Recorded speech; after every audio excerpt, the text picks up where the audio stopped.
one of the greatest horror sequels of all time. I'm John Retton with my review of The Conjuring 2, directed by James Wan, and after the first Conjuring movie, I was all jazzed up to see how they were going to follow it up. And then the 2014 Annabelle movie came out that I recently retro-reviewed, and, well, let's be perfectly honest, after the first 30 minutes, it becomes a horror equivalent of NyQuil, and it isn't very good. So I was worried how The Conjuring 2 was going to be, since I loved the first one, and man, this is a goddamn good sequel. It is 5 years old, so I am going to dive into spoilers pretty much right away, but I love the Conjuring universe timeline, even if some of the movies aren't all that great. I mean, let's be honest, any amount of spin offs and any series is going to have its ups and downs, be on a pendulum.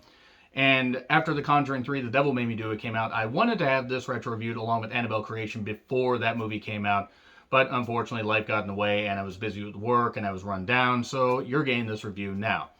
Why I love this movie so much is it dives more into the relationship of Ed and Lorraine Warren, and it somehow is 20 minutes longer but doesn't feel as long, like, as some sequels might if you tack on, like extra time, like, oh no, you're just padding this shit out.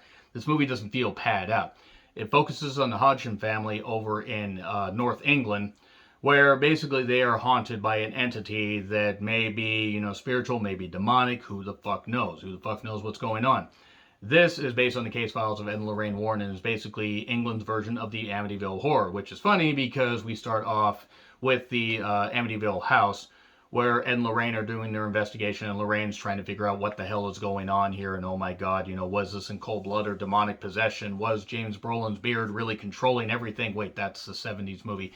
Did Ryan Reynolds really need to have abs like he did in the remake? The remake actually shockingly wasn't that bad, but anyway, she reenacts doing the shooting and stuff like that because she goes into that trance because she can see things other people can't. And we see what's in the basement, what's going on in the basement. All the kids are pointing at this stuff, and what is the evil force behind it? It's Valak. It's Valak. That's who it is. In case you didn't know. And yes, I do own this movie. I'm excited for the Crooked Man spin-off to come out because, man, that's going to be certainly interesting. Let's see if it's like The Nun, or let's see if it's like Annabelle Creation. They're doing a Nun sequel somehow. I don't know how. Hopefully, maybe they'll actually feature Valak in it. But anyway, she, comes out of her trance or her, her zone and basically says, this is as close to hell as I want to get, because the Amityville haunting, some people may think it was made up. Some people think that it's actually true. I tend to side with the fact that a lot of these hauntings are actually true because there are forces that can be a little bit, demonic and a little bit monstrous and everything that don't want to goddamn leave because they were born of hate, died of hate, and they want to just continue to cause hate for everybody that gets in their house. Get out of the house. So, and we suddenly go to North England, and kids apparently are insulting each other and smoking like crazy. Did this happen in the 70s, or does it still happen now among the English youth? English people, let me know in the comments. So there's the kids are, it's a Hodgson family, boys and girls of varying ages, and there's also a tent in the hallway that's like a fort. That won't come back into play as being really goddamn haunting. Frances O'Connor plays Peggy, the mother, in a pretty terrific role, in all honesty. And the main character, Janet, her and her friend had a makeshift Ouija board because why wouldn't you have that? Those always work out well in these kind of movies. So, what could go wrong? Well, we then get the slang for cigarette in England is something else. I always forget. I actually forgot what they called cigarettes in England. I go, what they? Oh, right. And if you know, please don't type it in the comments. So they do the music box thing. Janet is trying to help her younger brother with a stutter, figure the crooked man with his crooked hand and everything, and do the rhyme and stuff like that. And really, who would have that music box and not be instantly creeped out? Evidently, English kids are tougher than I ever was. The camera work, the music, all phenomenal because James Wan understands how to do horror.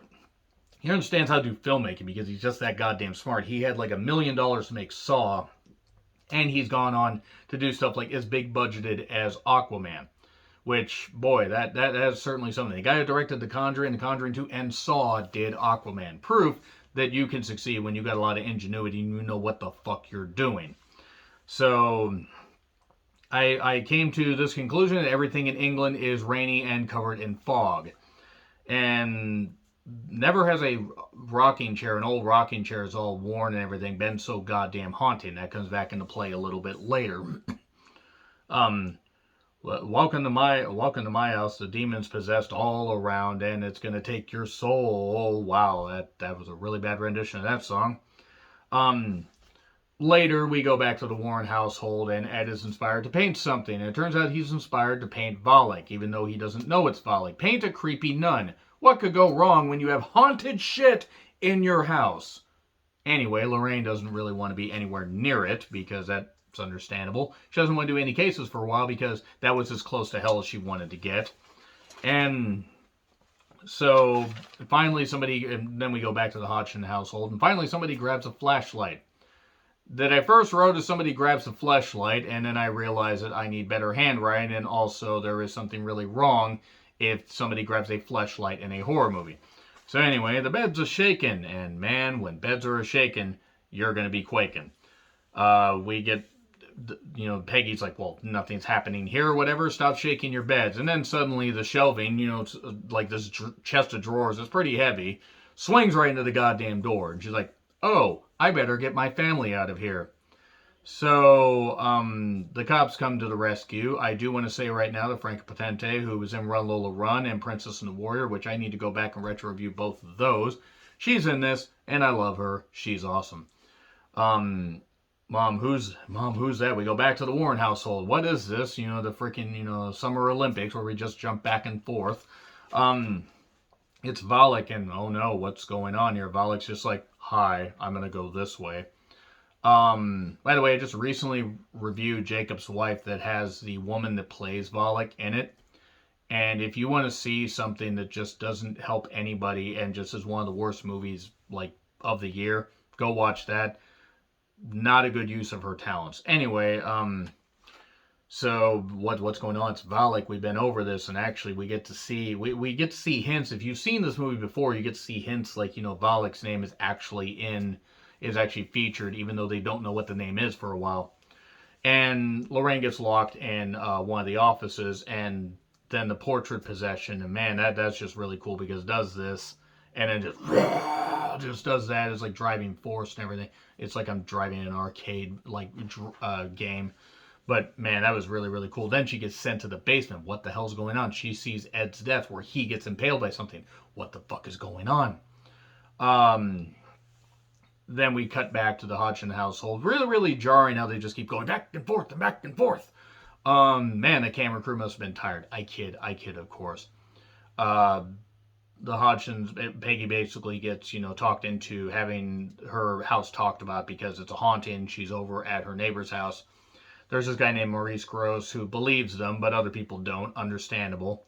And then Janet starts talking, but it actually isn't Janet. It's Bill Wilkins. It's this old man that died in the house of a hemorrhage and everything. He went blind, had a hemorrhage, and he died. Okay, bit dark, but it is England after all. And I died in that chair in the corner, Father Marin. Anyway, you always listen to the dog, by the way. You always listen to the dog. Unless the dog, of course, ends up being the crooked man in disguise. Then you probably don't want to listen to the crooked man with his crooked hand and his umbrella, Ella, A, and he's going to stab you. But yeah, it was kind of cool having that, not interrogation, but just like Bill Wilkins is taking over Janet and haunting Janet. And they call it England's Amityville, and Father Gordon is basically talking to them and you need to go over there and observe and stuff like that. Lorraine ends up telling Ed, you saw my death. Well, that's what this is all about. Well, your painting was that of an inhuman spirit. Not even that. Who the fuck would have thought it was a good idea to paint that? I mean, that's really fucking creepy. I need to get a nun shirt at some point. And they go to the house, and there's crosses all over Janet's room and everything because they have that room locked off. And of course, the crosses come back into play a little bit later. They have a talk with Janet about trusting people and not being able to sleep because of this. And Lorraine's talking to her, and so it says it wants to hurt you. And when did it say that? Just now. And then Peggy's talking to Ed, and Ed's talking about the chair and stuff like that, and says, oh yeah, the the ex-husband or whatever, he took the entire music collection. Well, that's a figure of speech. No, he took all the records. Like, oh, I suppose there's no chance of reconciliation. He had twins with a woman around the corner. I'll take that as a no. Really, really good writing and really good dialogue here. They do a water trick, as an interrogation to prove the legitimacy, but oh no, somebody, the ghost is shy and doesn't want to see, and then starts talking and everything, and come out and talk. Your father called you Edward. I came here to see my family, but they're not here. Bill's doing all this stuff. I'm not going to try to do the demonic voice because it's going to wear me out. But I don't believe in moving on. I'm not a heaven man. I'm not a heaven man. The crooked man with the crooked hand. No, it's not him. And the cross is like, help it, let go. This kind of stuff. But it's all it's spacing it out. I can't, and Lorraine can't see beyond the fear of the family. Something's blocking it. So we get a ghostly whistling, and boom, she's suddenly walking on the ceiling like Lionel Richie, and the crosses do na. They turn around and everything, and it's Billy Wilsoning. Boy, really gotta try hard with these puns here. I need a studio audience here.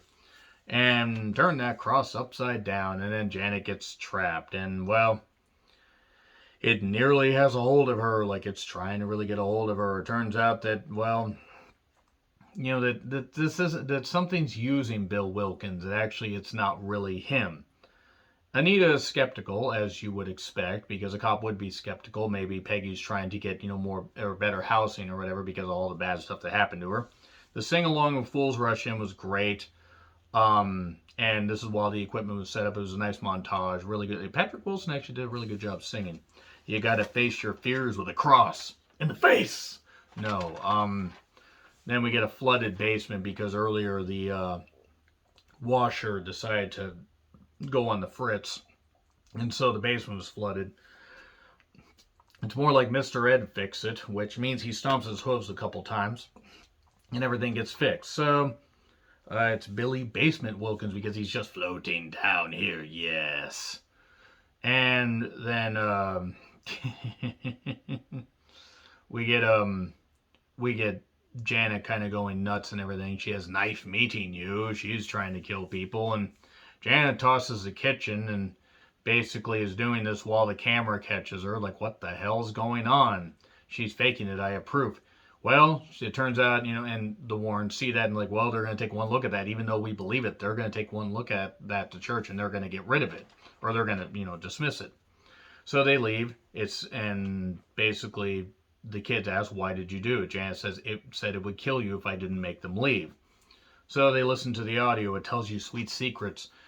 Janet was also trapped in, a little bit earlier, was actually trapped and contorted in the electrical box or whatever. It's like, help. It's like, help me, this kind of stuff. She's like saying this stuff. What the hell's going on? Like, why is Janet doing this? Why is she contorting herself to do electrical work? That's not how you do that. You hire an electrician. We've been over this, even though I've never talked to that person. And it would be impossible also because this character was in 1977 and I was born in 1981. And even I'm not good enough to communicate with people before I was born. So it's like it won't, and like, it let me go. And then it says they played the audio together. It won't let me go. It's using him. Earlier, like, Lorraine had, carved up her Bible when she was having that vision. The portrait was, running at her and everything, and the painting was frightening because it was a very, very frightening. Galileo. But she had carved the name in there, even though there were blocks that, letter blocks that had the name Valak on the bookcase, and also the daughter, if you have an eagle eye and you stay tonight, that's an eagle eye cherry, my mistake, you will see that the necklace also had the word Valak on there. And basically the sister gets tossed around and everything. It's the home invasion edition. And it turns out that Valak is basically just doing everything to get rid of them because it knows that the Warrens can do something, and that it got so cocky it told Lorraine its name. And I can't wait for this scene to be over, and then wait, Valak is suddenly here, like he's gonna attack or it's gonna attack, whatever. So Ed goes down and basically tries to, he goes through the flooded basement and busts through the floor because flooring apparently was either rotted or it's typical lame construction, and they were like, let's just bust through the floor there. And then he gets a steam pipe in the eyes, which of course naturally blinds him, but he's doing this with the cross because the cross saves all. And then a hand axe from the neighbor is going to cut this thing down. Of course, it takes him about 50 years to cut that thing through. Um, and then Lorraine realizes, wait, you told me your name and I wrote it down or whatever. Says Valak, and figures it out. And the crooked man in the box, and then the crooked man does this, and it's like, like out that which was actually a pretty cool scene. Just pops up after the music box stops, like ha ha ha ha. Looks like a toad. And then, well, it looks like it's curtains for them because Ed's trying to save her. The curtains starting to fall and everything. The rings are popping. He's trying to save Janet. And then Valak's just screaming, sending Lorraine there, and she says, "You are Valak, the defiler, the deceiver." It's like, I condemn you back to hell. Really, really good stuff, by the way. That was I say yada yada, but I can't remember every single word. And then Valak gets, basically shot in the head, seemingly, because now they have power over the demon, and the demon gets sent back to hell. So I assume that the sequel will involve stuff before this. Everyone is safe. They have the Crooked Man box in the room, because why not have more artifacts? And then we see end credits with everybody in the actual audio, and it's pretty good. This is really, really good. I really enjoyed this. I just wish they had done a better movie to tell Valak's origin story. Maybe they're going to do it like Annabelle Creation. They're going to tell another origin story, and everybody's going to be like, huh, I wonder what the hell happened. Anyway, so let me know your thoughts in the comments. Like, share, subscribe, Twitter handle in the description. I'm John Ritlin. I'll see you soon.